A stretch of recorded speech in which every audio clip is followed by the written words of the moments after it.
আমার প্রিয় দর্শকরা কেমন আছেন?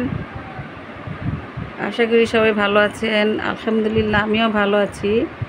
আজকের দুপুরের খাবার আমার এইগুলা, এই ভাত, সাদা ভাত, কই ভাজি, এই পাঁচমিশালি গুঁড়া মাছ, ট্যাংরা মাছ, বাইলা মাছ, আর এই যে সরপুঁটি মাছ, কাঁকরোল ভাজা। এই কাঁকরোল ভাজা আমার খুব প্রিয় খাবার।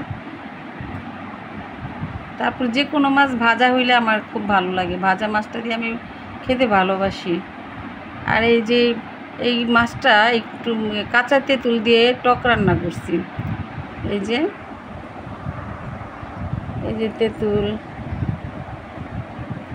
কাঁচা তেঁতুল দিয়ে একটু ঝোল ঝোল করে রাখছি। এটা খেতে খুব ভালো টেস্ট। আপনারাও খেয়ে দেখবেন এভাবে রান্না করে, এটা স্বাদটা বুঝতে পারবেন। আর এই কই ভাজিতে আমি ডিম দেয় সবাই, আমিও দিই, কিন্তু আজকে দিই নেই। আমার কাছে কেন জানি ভালো লাগে নাই ডিম, এর জন্য দিই নেই।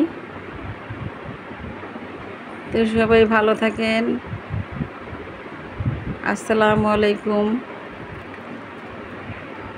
ভিডিওটি ভালো লাগলে লাইক, কমেন্ট, শেয়ার করবেন। আল্লাহ হাফেজ।